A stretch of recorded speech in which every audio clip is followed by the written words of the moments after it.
sejam todos muito bem-vindos ao ValeCast, o podcast da ValeCup. Eu sou a Nanda Gouveia, coordenadora pedagógica, e ao meu lado nós temos ela, aquela que todo mundo é apaixonado, aquela que faz sucesso nos rios do Instagram da ValeCup.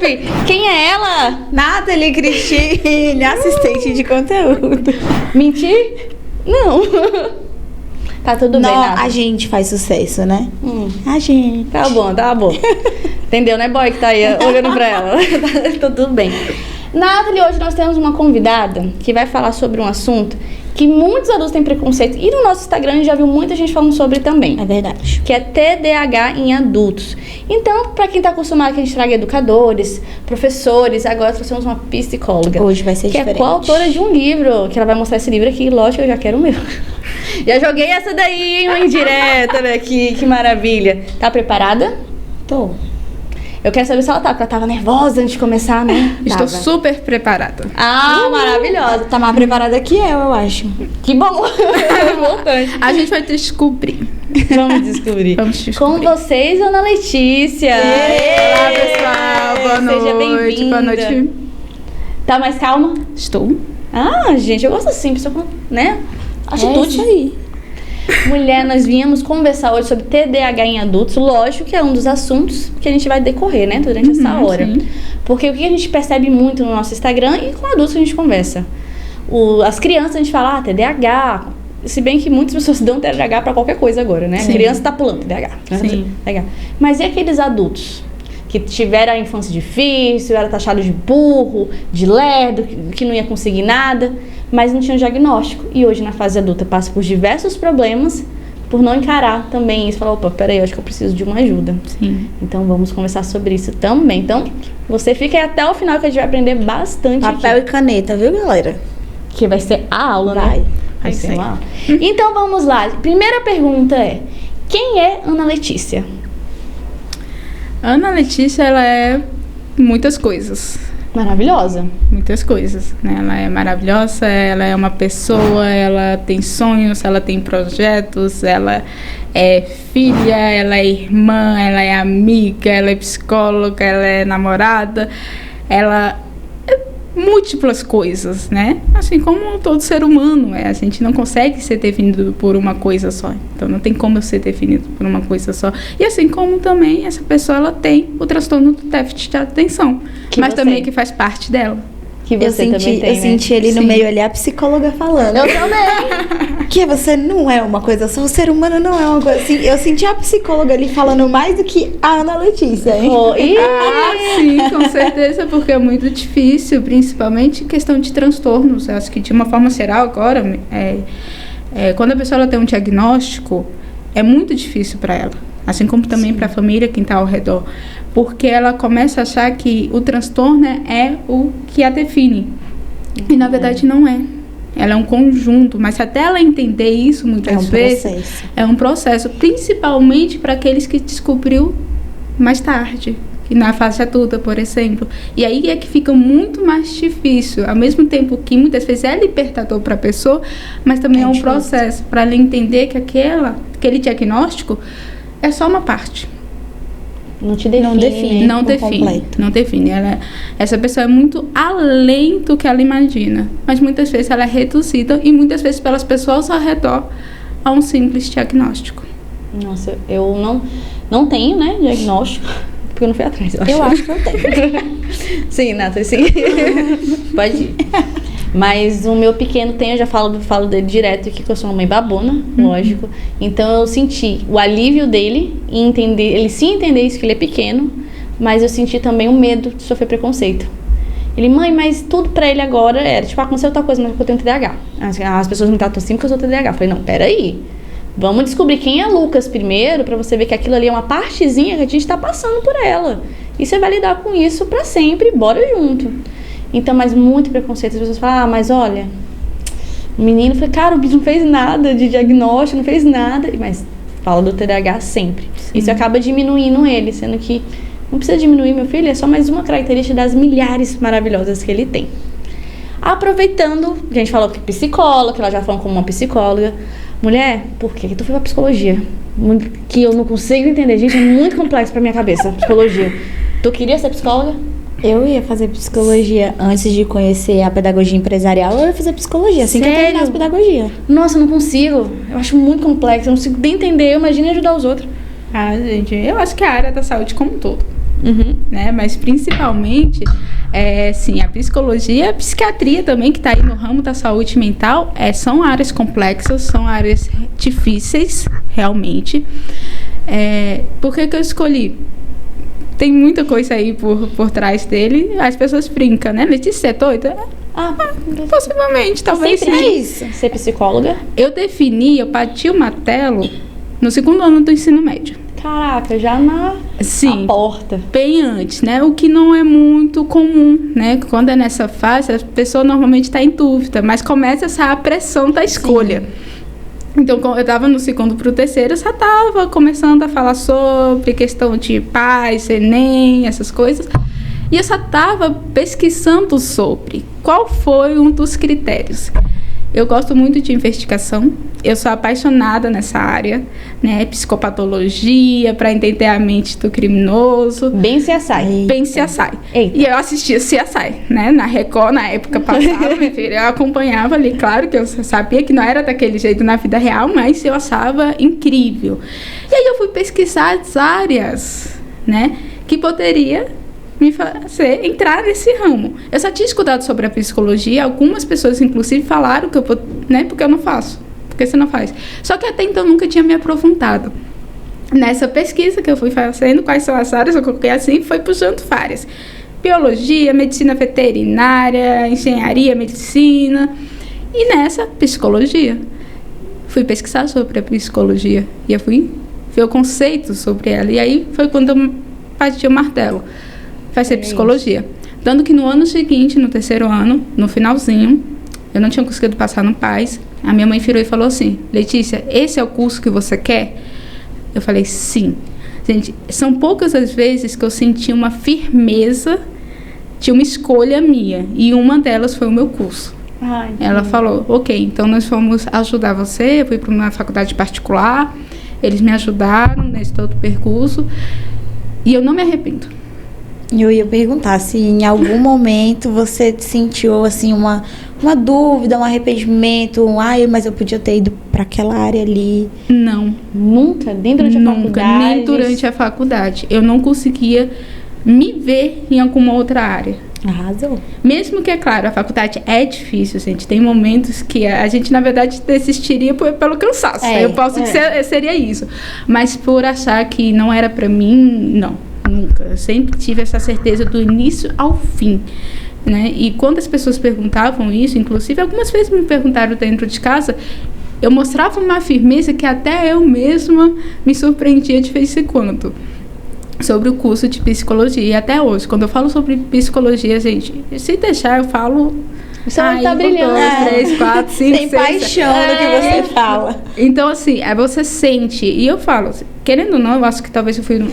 poucas pessoas pensando assim, né, que escolhe o curso e realmente não parte esse arrependimento, a pessoa tem esse questionamento, mas eu não sei o que eu vou fazer, eu não sei, e realmente é muito comum, gente. A pessoa, muitas vezes, ela até se prende nisso, de achar que tem que decidir na hora, né? Eu até trabalho com alguns jovens que estão aí entrando nesse mundo adulto para decidir a faculdade, e eu falo assim, não precisa. Muitas vezes você vai fazer aquilo, mas não necessariamente o seu olho vai brilhar, mas não significa que você não ame aquilo que você está fazendo. Né? É claro que eu tive sorte. Eu acho que foi essa questão. E foi assim que eu entrei no curso de psicologia e me formei em psicologia. Sensacional. E a Nathalie, já sei que ela já se arrependeu, já mudou de ideia, já quis, já não quis mais. Não, mas agora eu tô encontrada já. Se encontrou? Já, agora já. Aqui é só Pra frente. Só pra frente. Quando você fala, me lembra muito da minha pedagogia. Porque eu sempre soube. Sempre soube. Eu já passei por todas as áreas possíveis da pedagogia. Eu trabalhei no EJA, trabalhei no berçário. Só tem um pedaço ali da adolescência que eu não me dou muito bem, mas tirando isso, o restante, eu tenho certeza que eu nasci pro mundo da educação. E eu posso trabalhar no mundo da educação das mais diversas áreas. Então isso me abriu um leque gigantesco. Eu vi que falei, não, é meu lugar de fala e agora eu posso amar tudo isso. Sim. Você atende, né? Qual que é a sua área de... Na psicologia tem áreas, né? Pra você atuar. Tem várias. Inclusive as pessoas só pensam na clínica. Por quê? porque o leque é maior realmente na clínica. Mas nós temos a psicologia do trânsito. Trânsito? Do trânsito. Inclusive, só um minutinho. Do trânsito, só imaginei o Detran. Eu imaginei um monte de gente maluca, perturbada, gritando no meio da uns com rua, os outros, dentro do carro, meio...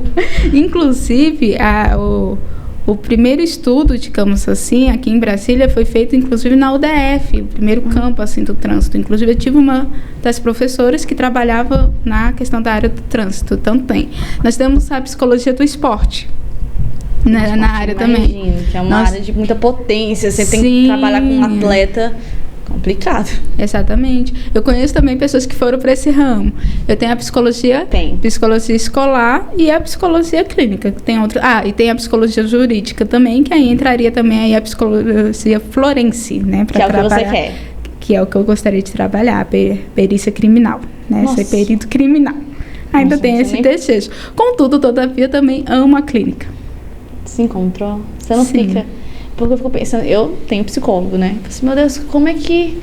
Que passo, gente, pra ajudar a pessoa? Ela fala e você consegue orientar, entender a situação dela. É muito complicado.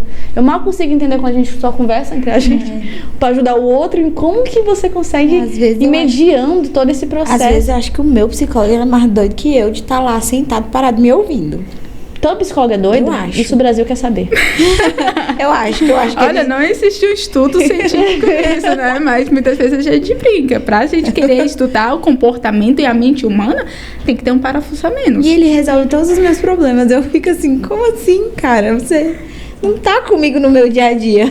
Exatamente. Engraçado que o pessoal fala assim, Letícia, você me descreve inteira. Eu até brinco, olha, eu não tava te seguindo, eu não tava lendo a sua mente.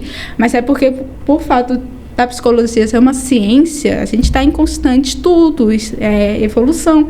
E com isso, sim, né? Temos pesquisas aí em várias áreas. E com isso a gente foi entendendo o comportamento humano em diversas áreas também, inclusive na psicologia social também, que também é uma outra área aí da psicologia. Você trabalha diretamente com adultos? Sim. Você escolheu, você teve experiência com criança, idosa, escolheu assim, os adultos? É melhor pra você? Adulto? Sério? No começo... Quanto problema? No começo eu atendia todos os públicos. Criança, adolescente eu também atendo, mas a partir de uma idade, adulto e idoso. Eu atendi um pouco criança e eu percebi que realmente... Não é pra você. Não era pra mim. Eu admiro muito quem é da área infantil, mas não era pra mim. Idoso também. Eu acho incrível quem trabalha com idoso, mas também eu percebi que eu ia ter uma limitação. E aí eu fui, o quê? Afunilando. Exatamente. Porque é importante que a gente faça isso, né? Até mesmo para a gente dar o nosso melhor para o nosso paciente, o nosso cliente. Então, eu fui decidida. Eu falei, não, vai ser desse público e desse público. E aí, desde então, eu estou com adolescentes e adultos. Nossa. Eu ia... Inclusive, eu sempre falava que se eu fizesse psicologia, eu ia pra área infantil. Infantil? Eu queria as crianças. Nossa, eu não gosto nem de adolescente, nem de adulto. Eu prefiro as crianças também. De longe, assim, mas acho muito mais simples. Eu gosto de adolescentes. Eu me dou bem com Eu os acho muito adolescentes. complexo essa mudança que vai acontecendo, esse descobrimento de achar que sabe tudo e tem muitos amigos e você tá se colocando no meio social. Eu acho que os adolescentes eu não consigo entender. Eu não sei nem como que eu passei pela minha adolescência. Olha, eu acho que pelo fato de eu ter uma carinha nova e ser nova, isso faz com que eu consiga criar um vínculo com o adolescente. Ajuda muito. Ajuda muito. Nesse caso, ajuda. E pelo fato de eu só ter passado por essa fase, eu entendo. E com isso, há esse vínculo. Entendi. Eu acho que é a identificação. Quando eu trabalhava numa escola, eu trabalhei até com ensino médio. E eles não queriam falar muito pra orientadora, mas eles encostavam na gente, eles soltavam tudo. Aí a gente ia lá na orientadora e passava tudo pra eles. Então eu sempre conversei. Eu converso de igual pra igual com qualquer pessoa. Do idoso à criança, eu sempre me coloco de igual e tento conversar ali no mesmo nível. Então eu consigo tranquilo. Sim, o pessoal já até estranhou, porque durante a graduação, quando a gente fazia o estágio em algumas áreas específicas, eu tive contato com criança também. E eu tinha, querendo ou não, um jeito com criança. O pessoal até perguntava, mas você sempre falava, gente, eu não vou trabalhar com criança, mesmo que eu tenha um jeito para criança. Né? Até por N questões. E realmente eu fiz o que foi a melhor decisão, até mesmo para eu saber qual ia ser o caminho para a minha prática profissional. Até porque a gente vai se atualizando sempre, toda vez. A gente não para depois da faculdade, ao contrário. Não pode parar, né? Fica mais intenso. Fica mais intenso, né? Então, é aqui, não pare até se orgulhar. E aqui tá, talvez o meu orgulho, ele sabe que eu não vou poder parar. Então, eu preciso desenvolver essa questão. E ainda bem, porque como é uma ciência, a ciência muda. E eu também preciso estar acompanhando para poder mudar, para dar o melhor para os meus pacientes. Quando a gente estava conversando aqui atrás, você falou também que tem um diagnóstico. Sim. Você tem diagnóstico e você também trabalha com adultos que possuem diagnóstico, né? Sim. Então, como o nosso tema é o TDAH, eu queria que você explicasse o que é o TDAH e como que foi a descoberta do TDAH na sua vida. Agora, quem é essa Letícia?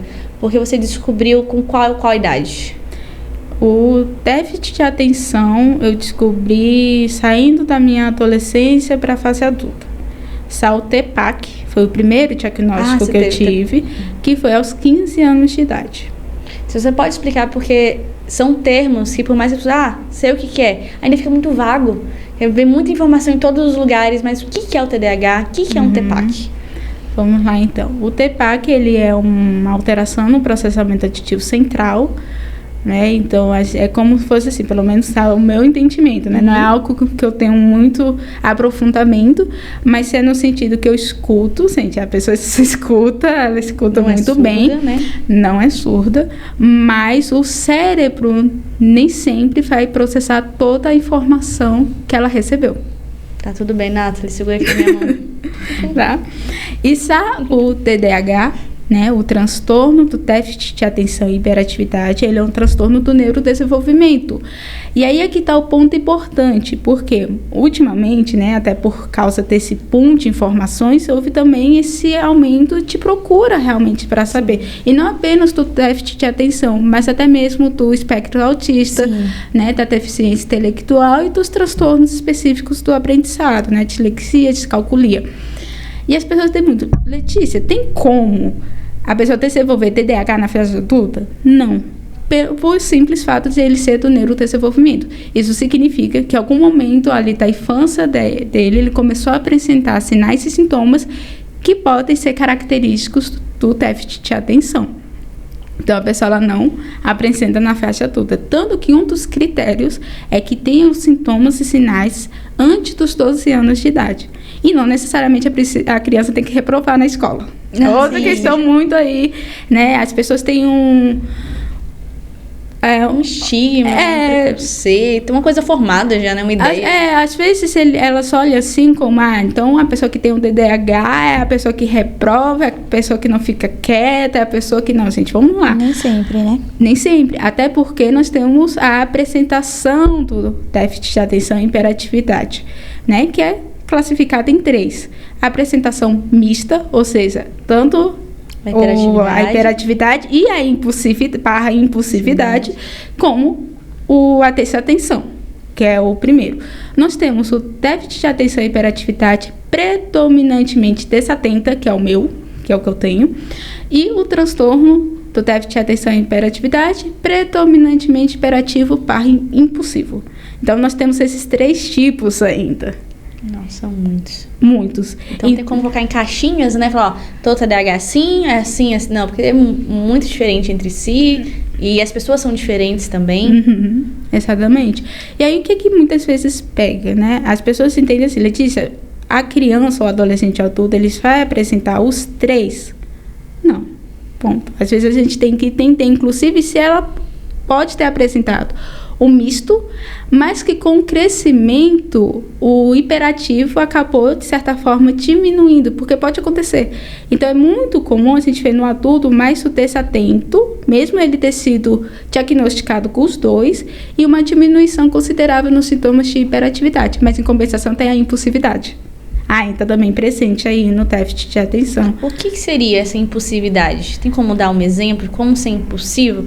Seria, vai fazer alguma coisa e não mede direito os riscos? Um momento de raiva, por exemplo. É simplesmente conceito. Esse é o da conceito? Impulsividade. A impulsividade é você ter um comportamento onde você não consegue analisar rapidamente os riscos que isso pode causar, tanto para você como para as outras pessoas.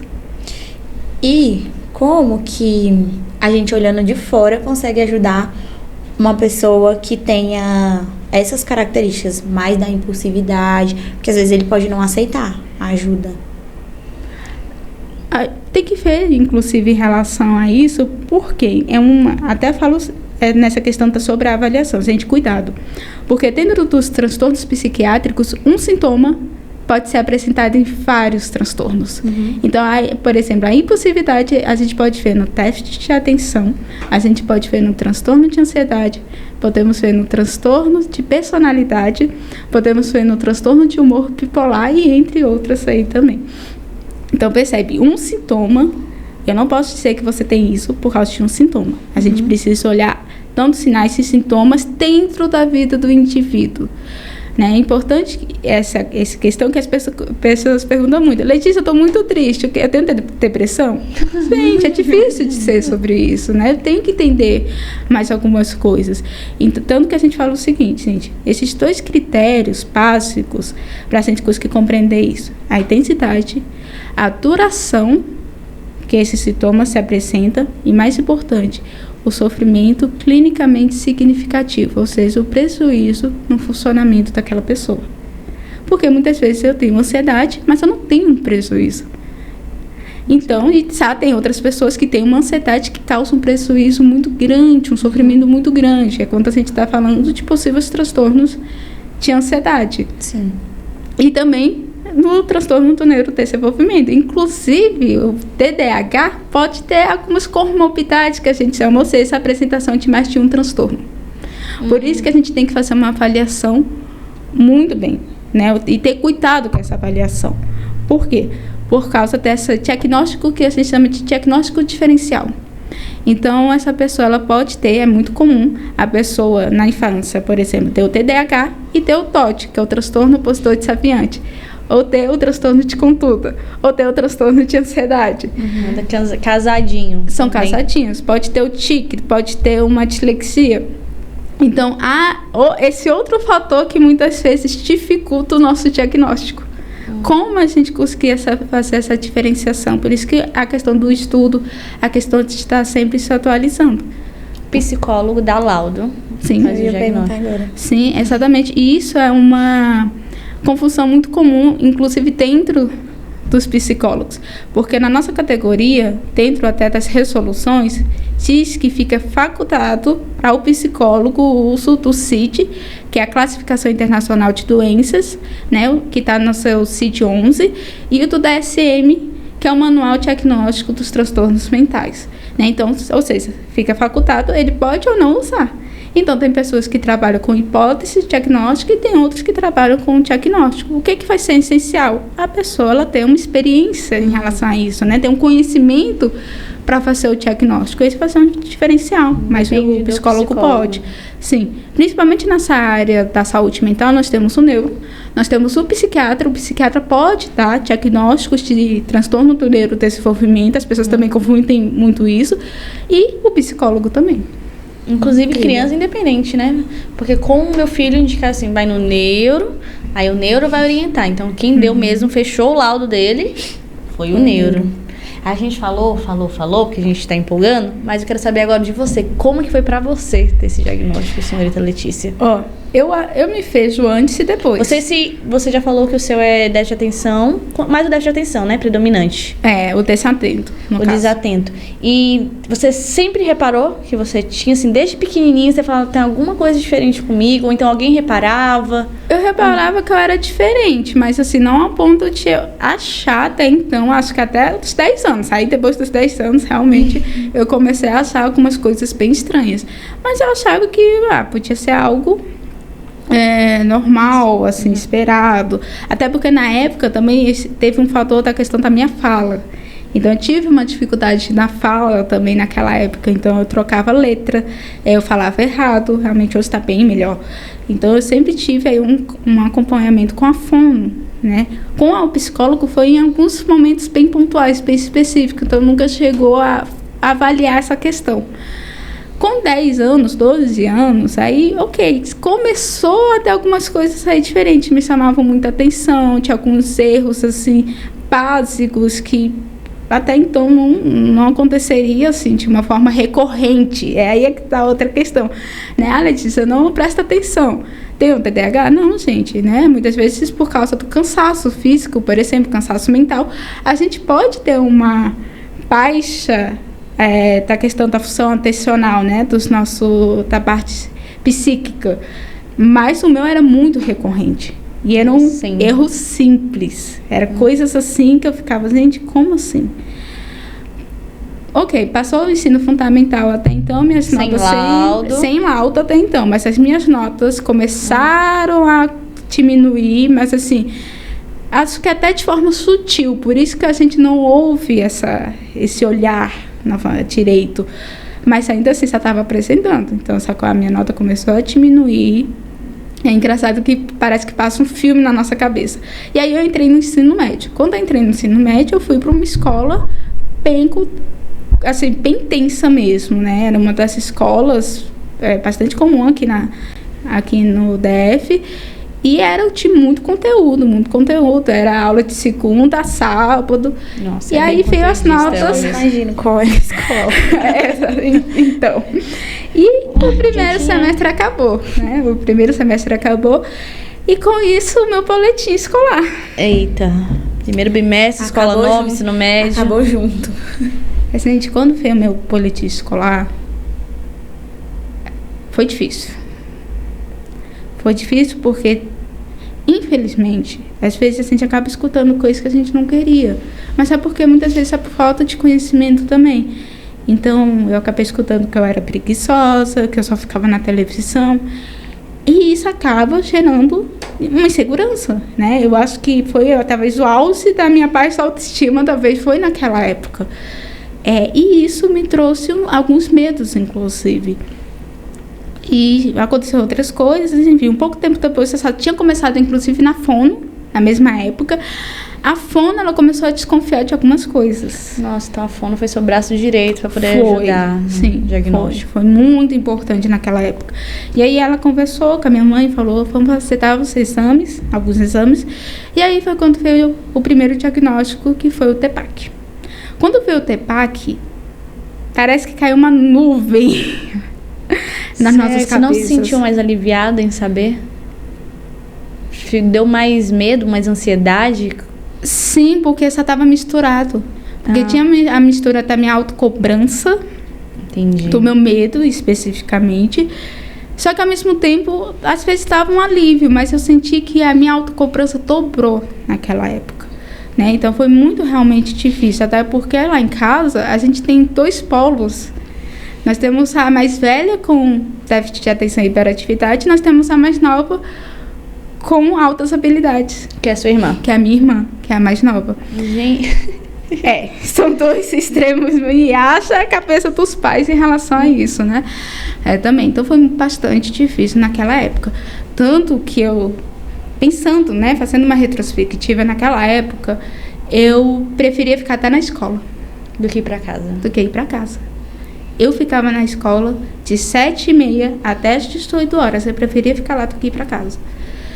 Quando chegou na época do PAS, eu pegava a aula de cursinho do PAS, do Enem, tudo à noite. Por quê?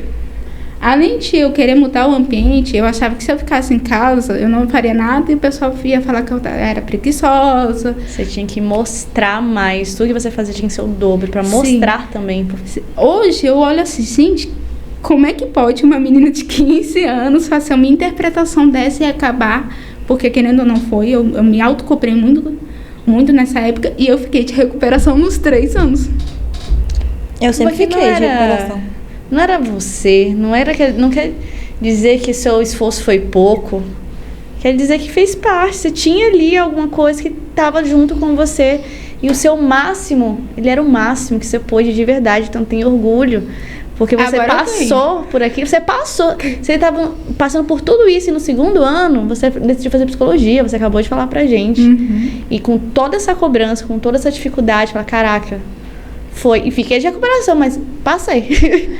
Passei, não passou? Deu certo. Eu fiquei de recuperação em educação física. Ai, não, Nathalie.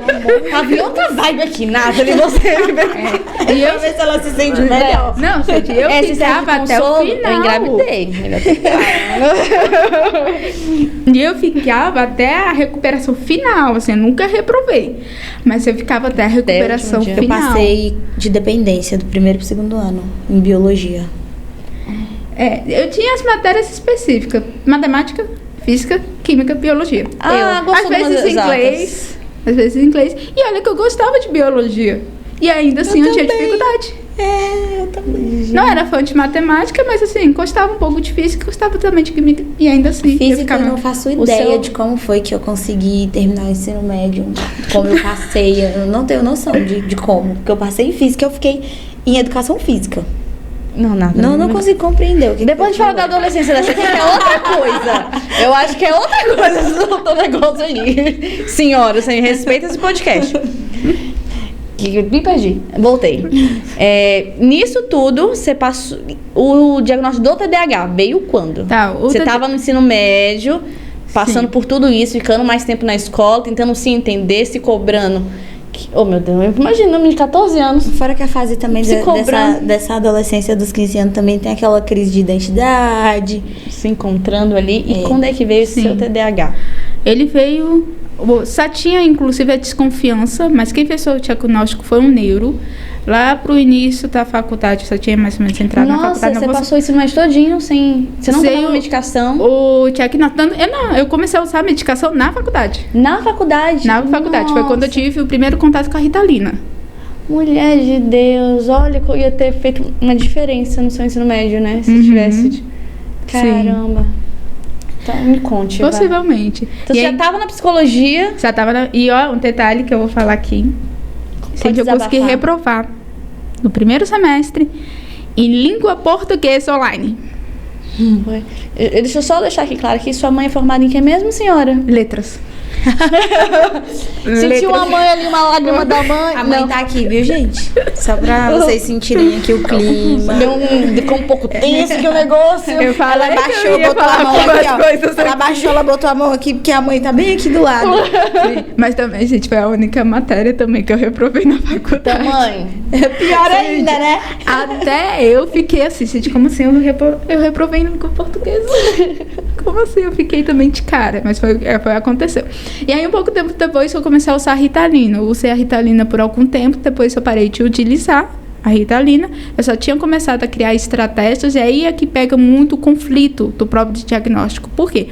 A pessoa que muitas vezes não tem esse diagnóstico, pelo desenvolvimento mesmo, a gente acaba realmente tentando encontrar estratégias para a gente se encaixar, para a gente conseguir lidar com aquilo. Inclusive, foi algo que a minha fono pontuou na época do TEPAC. Ela falou: Letícia, você tinha criado algumas formas que possivelmente passou batido. Né? Tanto que, inclusive, no déficit de atenção, nós temos o leve, o moderado e o grave. Né? Eu diria que o meu tá ali, eu tô com o pé entre o leve e o moderado. Talvez eu estaria ali, eu não sei especificar exatamente. Então, ela tinha falado sobre isso, né? Pelo fato de eu não ter. E como eu queria me encaixar, eu queria entender, poxa, eu tô me esforçando tanto, eu tô fazendo tanto, e eu não tô conseguindo, eu tô escutando coisa. E aí a autoestima ia lá embaixo, a insegurança ia lá embaixo. Eu tinha a questão da fala, outra coisa que também me deixava com a autoestima lá embaixo, com a insegurança lá embaixo. Um pouquinho até hoje, talvez. Né? Mas melhorou bastante em relação a isso. E foi quando eu fiz a faculdade. Na faculdade, eu vou dizer que ao mesmo tempo que foi desafiador, foi muito interessante. Porque de vez em quando eu esquecia do meu déficit de atenção. Sério? Sério. Que incrível, que bom. Às vezes eu esquecia que eu tinha. Isso é bom ou isso é ruim? Agora fiquei na dúvida. Eu acho que é porque eu comecei a trazer ele pra perto. Ah, tá. Entendi. Né? Eu fui entendendo que tem certas características que eu não vou conseguir mudar. Mas tem outras que eu vou precisar aprender.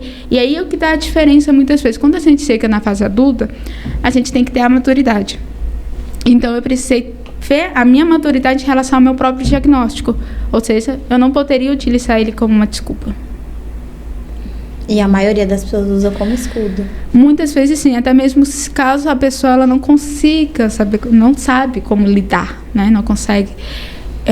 Então, assim, na época em si, eu vi isso. Eu precisei ter esse insight que a gente fala na psicologia para entender que, poxa, eu vou precisar lidar com ele. Eu vou precisar olhar para ele não como um inimigo. Que é outra coisa que muitas vezes a gente faz em relação ao diagnóstico. A gente olha como um inimigo e não é. Fazia parte de mim e eu precisava aceitar isso, mas também aceitando é que eu ia poder melhorar. Como é que você olha para ele agora? Seu TDAH? Acho ele engraçado. Esse vídeo traz leveza, né? Só avisa o negócio. É engraçado? Pra mim, eu levo muita coisa mais na esportiva agora. Antes, coisas que eu chorava. Eu chorava por achar que, poxa, como assim eu consegui? Hoje eu começo a rir. Ai, que maravilha, um exemplo. Eu sei que eu preciso me cobrar um pouco mais, fato, mas eu também não me cobro a ponto de eu querer me encaixar em determinadas situações. Essa é a diferença, muitas vezes, que as pessoas não compreendem. Não é questão de você cobrar ou não cobrar. Às vezes a gente precisa. E eu acho que isso foi uma diferença também. Porque quando houve o diagnóstico, houve uma mudança de postura. Mas a minha família não deixou de cobrar o mínimo, que era estudar. Se esforçar. E eu entendi esse esforço como algo positivo. Então eu me considero uma pessoa esforçada. Não me considero uma pessoa não inteligente, mas eu me considero uma pessoa muito esforçada. E isso sim me ajudou, contribuiu para eu ter lidado com a minha faculdade também da melhor forma possível. É claro, eu tinha momentos de estresse, como toda faculdade, momentos de insônia, momentos que eu ia dormir 6 horas da manhã.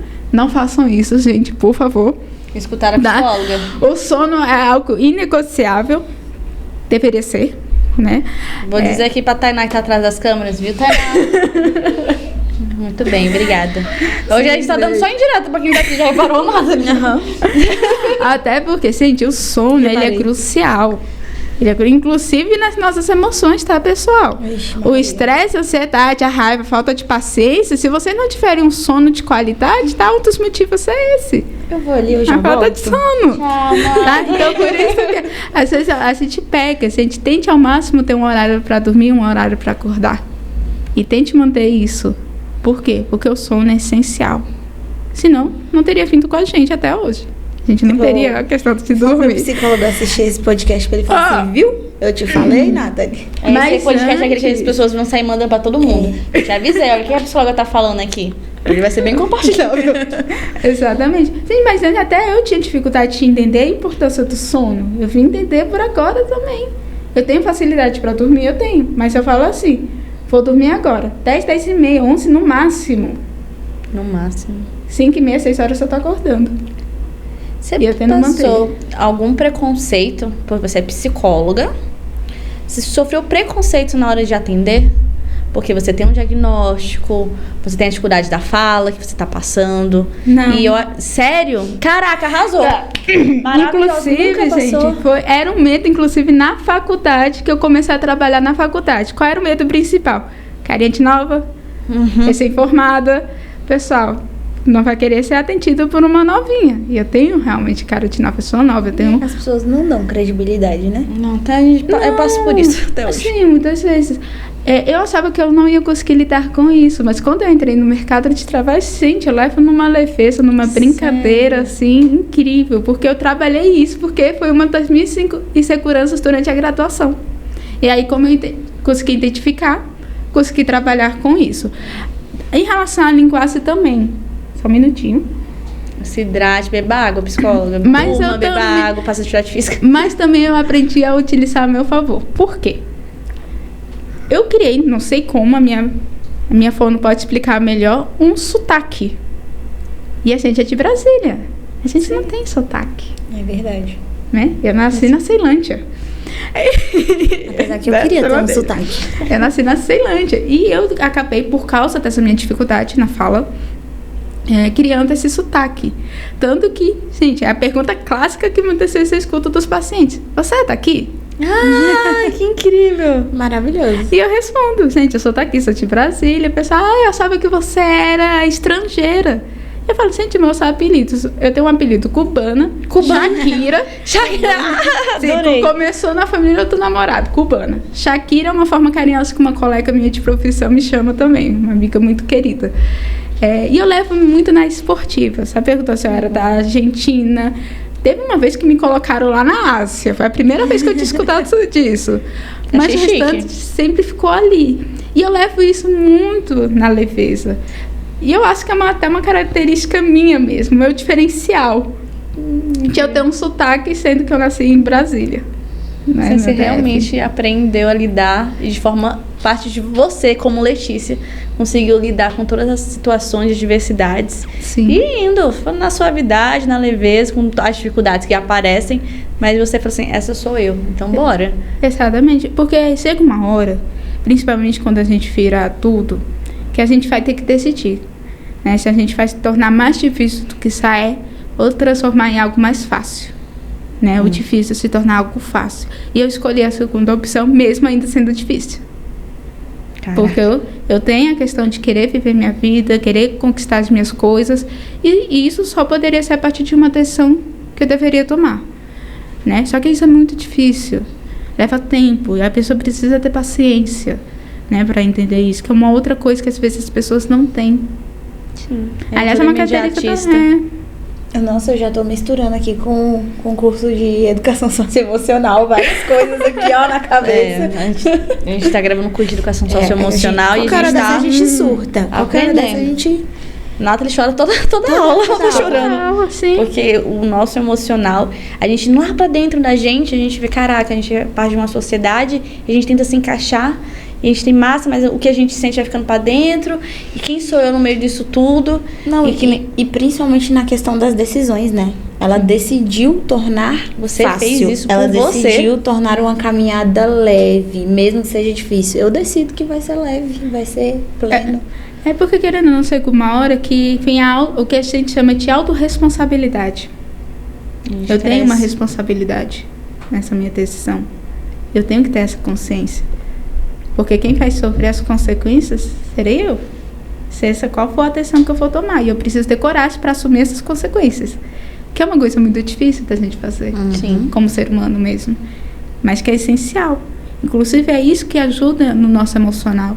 A gente tem que ter essa nossa responsabilidade. Não é questão de sentir ou não sentir. A questão é como eu reajo diante disso, de tudo isso. Às vezes a gente aprende uma maneira, mas tem outras maneiras da gente saber lidar. E aí entra o meu papel. É um podcast, uma terapia num podcast. Nossa, eu arrepiei. Tem alguém chorando ali atrás. Tem alguém chorando ali, gente. Nossa, tá vendo? Todo mundo precisa de terapia. Por favor, gente, lencinho. A gente já vamos convidar de novo, agora já focar em outros assuntos aqui. Cara, bora mesmo. Nossa. Até porque existe uma coisa que infelizmente não consegui encerrar, que é a questão, por exemplo, da procrastinação. Isso eu consigo tirar de letra. Sério? E olha que eu trabalho sobre essa questão de organização, eu tento me organizar o melhor possível, até mesmo para eu conseguir lidar com a minha rotina. Mas ainda assim, eu sei muito bem que em algum momento eu vou procrastinar. Isso é uma característica do TDAH ou uma característica da Ana Letícia? Do TDAH, na verdade. Do TDAH mesmo, Sim. né? Gente. Sim.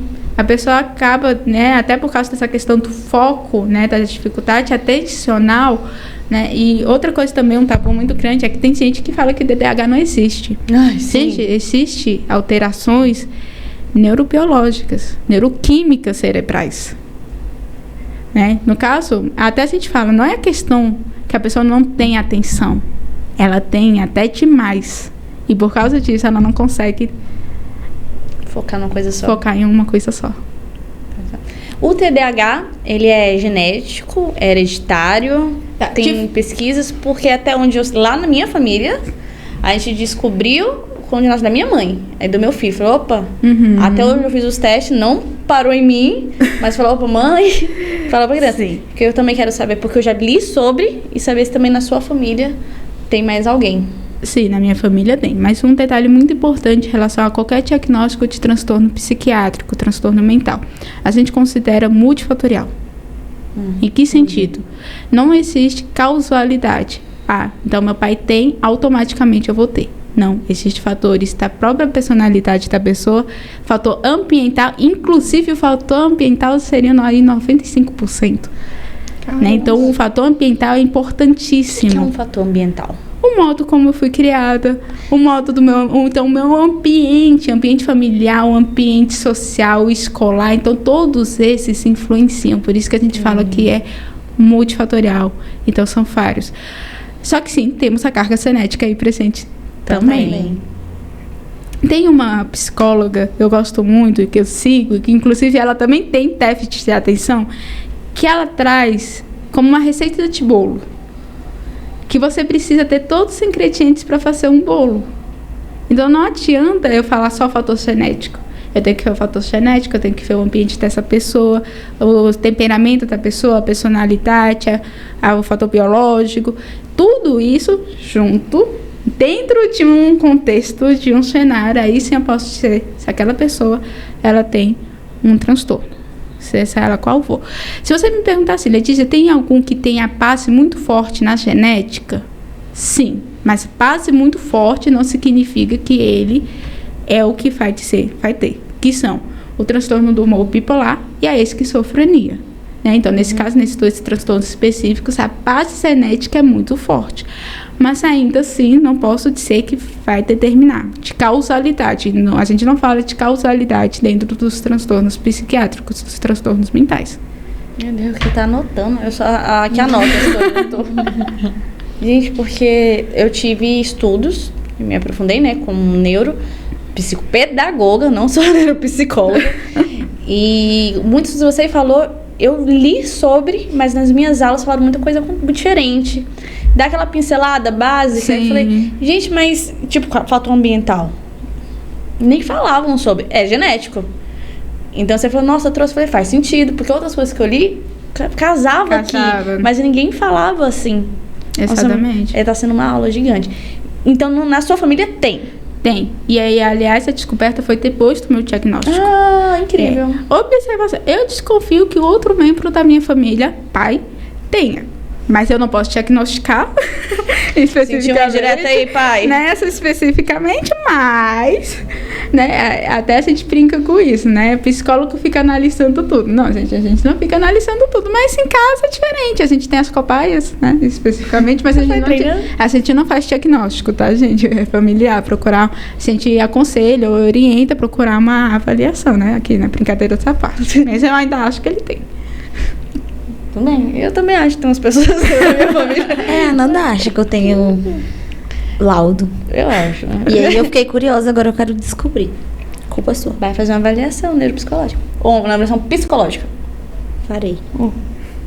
Farei, porque você deixou uma pulga enorme atrás da minha orelha. Que agora eu quero... Autoresponsabilidade, Nathalie. Falou assim, existem possibilidades, vamos buscá-las? Se você quiser, eu estou aqui ao lado para falar, vamos juntas. Se não quiser falar, beleza. Você sabe uma outra coisa aqui também que é engraçada? É que existe o que a gente chama de traços. Então, a pessoa apresenta traços, mas não fecha o diagnóstico.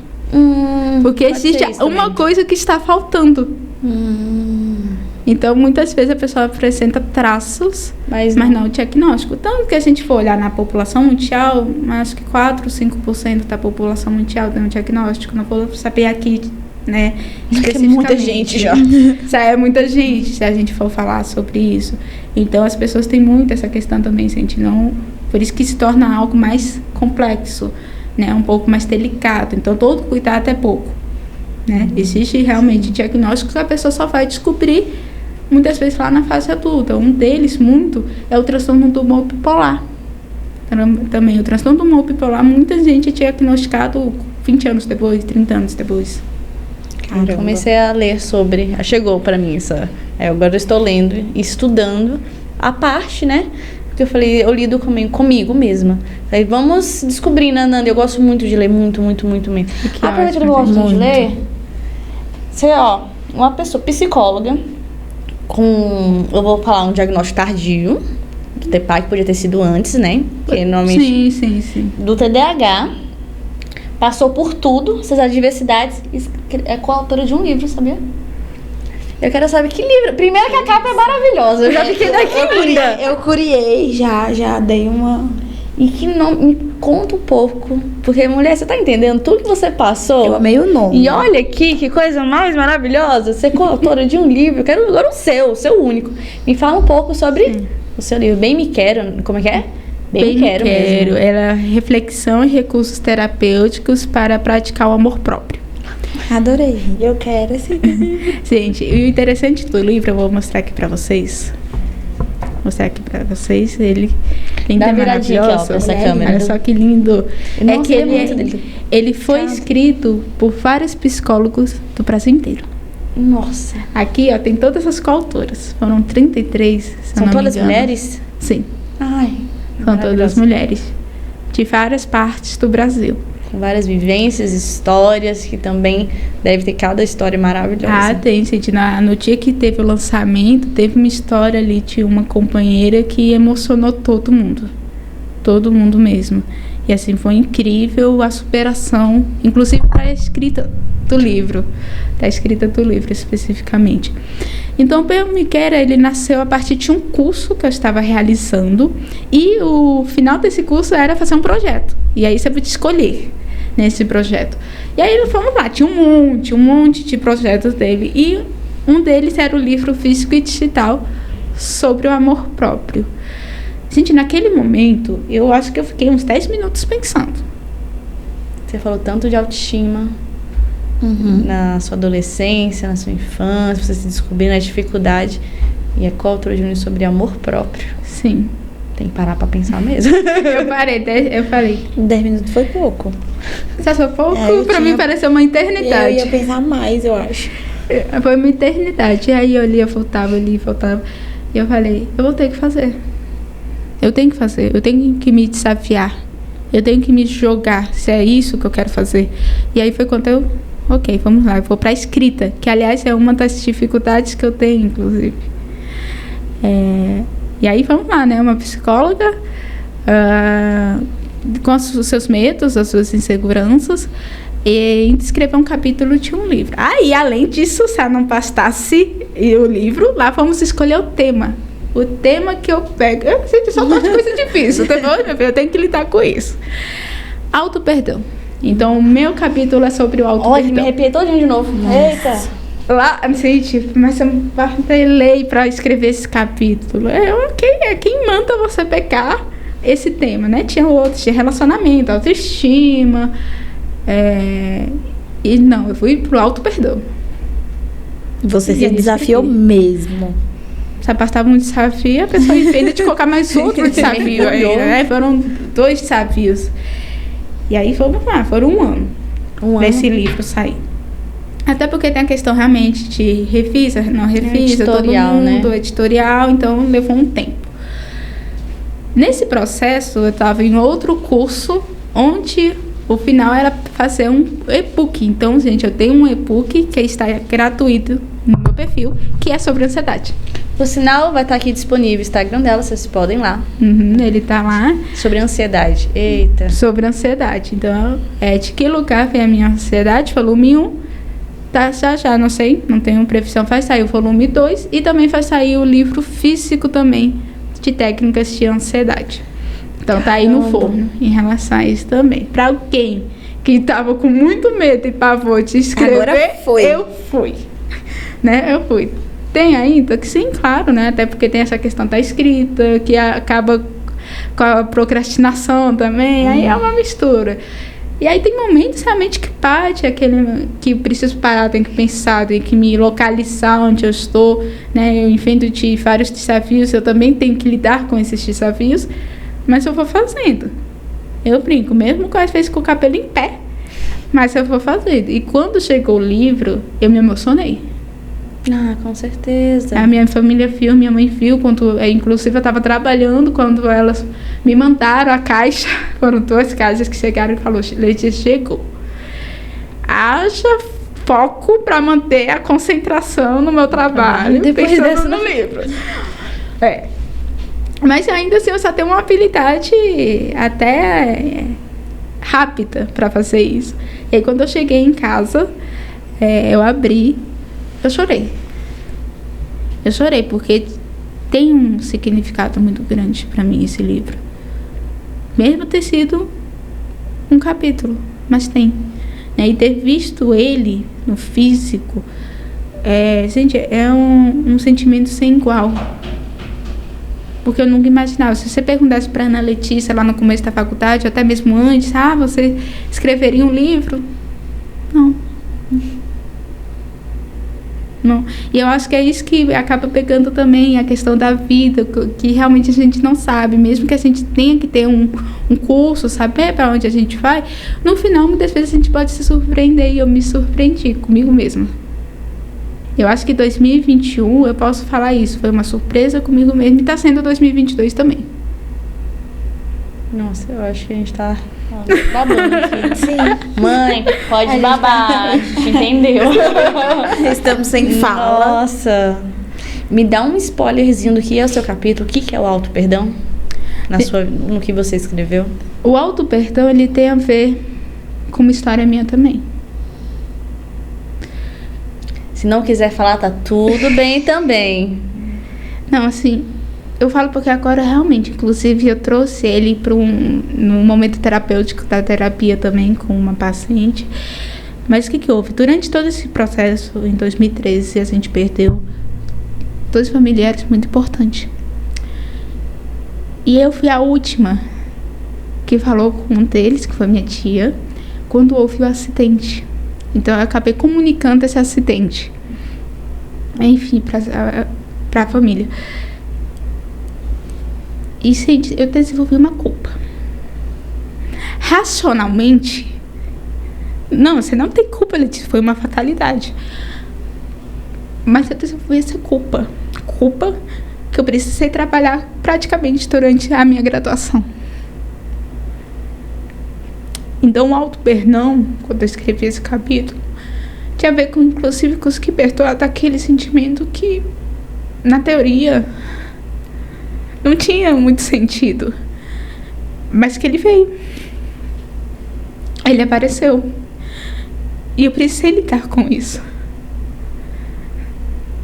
Foi difícil na época. Até porque chegou uma hora que eu falei, não posso mais transmitir isso o tempo todo. Eu vou precisar lidar com isso também, porque isso acabava até vindo em outras áreas também. E foi difícil, porque além disso, foi no dia do meu aniversário também que aconteceu. Foi na época que eu estava indo para a faculdade, terminando o ensino médio. E aí o auto-perdão veio nesse momento. Quando eu terminei de escrever, eu olhei assim.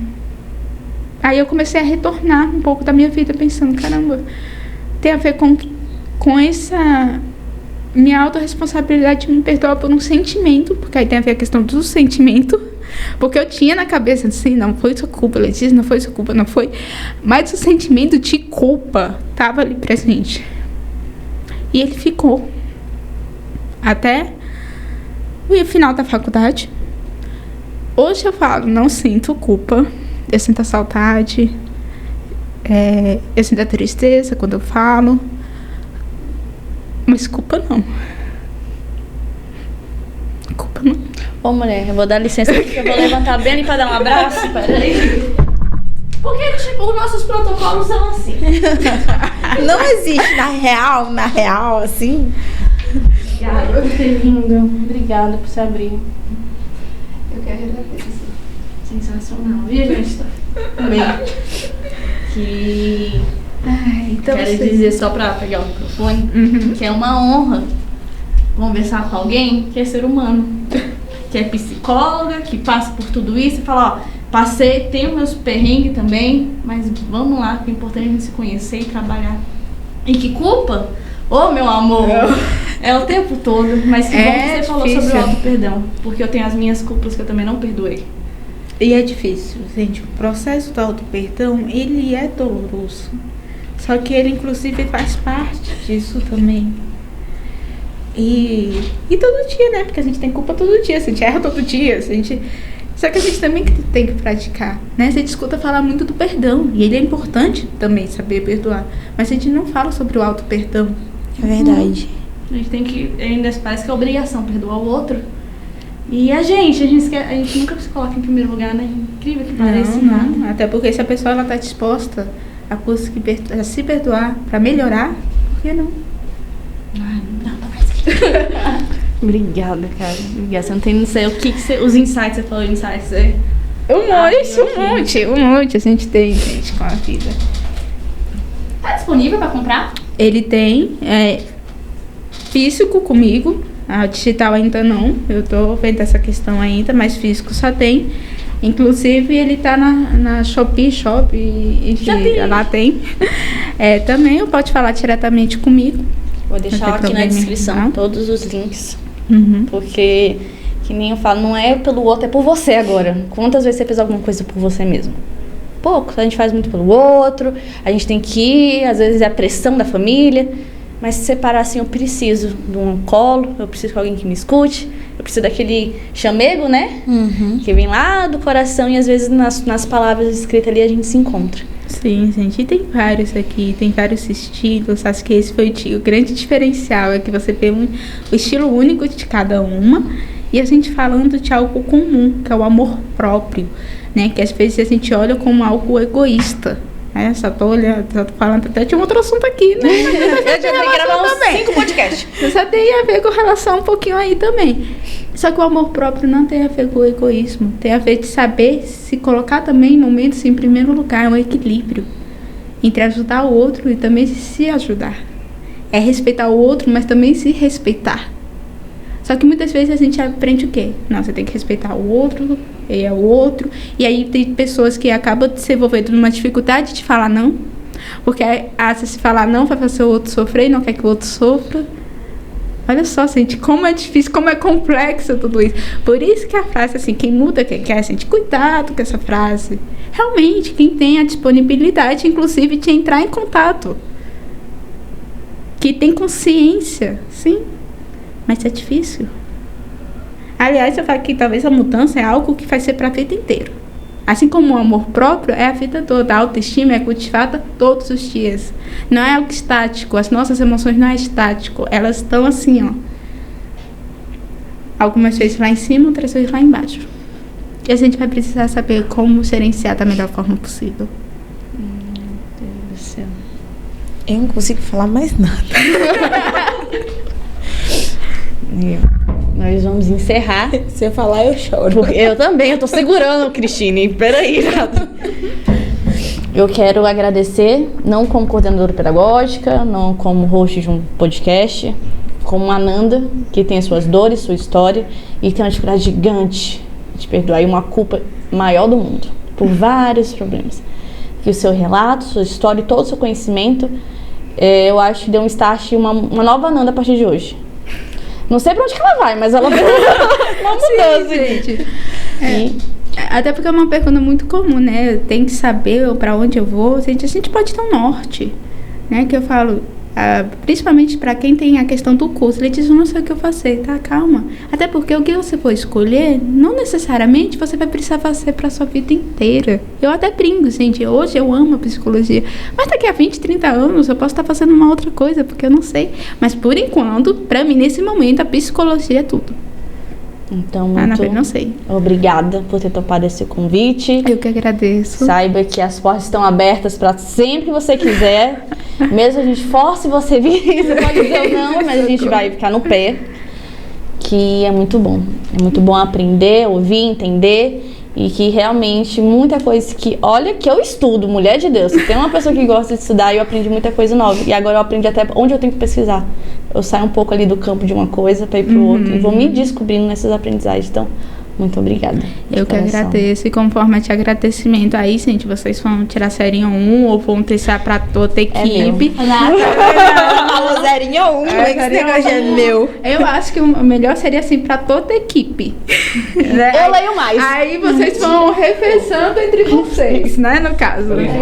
O cartão dessa câmera aqui encheu. Não bola do meu presente? Oh, Deus. Você é o presente, mas pode continuar. Pode continuar desse. Já Então volta pra minha pose. Divide com toda a equipe. Como é que tem que dividir, tia? tem que dividir.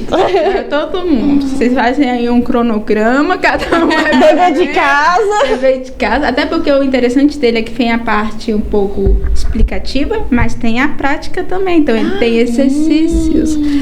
Adoro coisa prática. Tem pessoas que eu sei que não passou nem do segundo capítulo, Cara, terceiro vamos fazer um desafio capítulo. então? Vamos. Vamos Mas é um desafiar. desafio da prática, né? Tem que ler. Não, E eu praticar. E praticar. Ê, Nata, pode deixar com a gente. O bom é que vai ficar todo mundo se obrigada olhando. a vocês. Todo mundo se olhando, se Nossa, cobrando. E eu quero dizer que tá isso daqui, ó. Seja você, por você, pra você. Gente, essa frase eu escutei em algum lugar e ela ficou. Nossa, tá. Não foi, realmente, eu não vou lembrar quem foi que tinha falado, mas foi uma frase que ficou. E eu acho que casa muito bem com o tema, Sim. né, específico. E eu espero que eles que ajude vocês de alguma forma. Quer falar alguma coisa? Vamos se despedir? A Nath não Tchau, dá conta gente. mais. Tchau, pessoal. Obrigada. Da próxima, alô, Vale Coupe, comprar os lencinhos. Que tá difícil de gravar aqui esses Ficou dias. sabendo? Ana Letícia veio. Lencinho, por favor. Pode deixar. Não, gente, eu Educação socioemocional, lencinho. Eu por brinco favor. às vezes, tem alguns pacientes que falam assim: Letícia, você me fez chorar na segunda sessão, na primeira sessão. Calma, gente, mas não é assim, vai ter momentos de descontração, mas choro faz parte do processo também. Eu ainda não chorei. Tá guardando, né? Com o psicólogo, não chorei. Não. ainda. Ei, coração de pedra. Nossa. Te amo. Muito obrigada a todos que assistiram. Saiba que semana que vem tem mais podcast. Então fiquem aí de olho. Os cortes vão sair no Instagram. Quem não segue a Vale Coupe no Instagram ainda, siga. Siga na Letícia Senhorita, psicóloga maravilhosa, aqui embaixo. E a gente se vê em breve. Até a Até próxima. logo, gente. Tchau, tchau.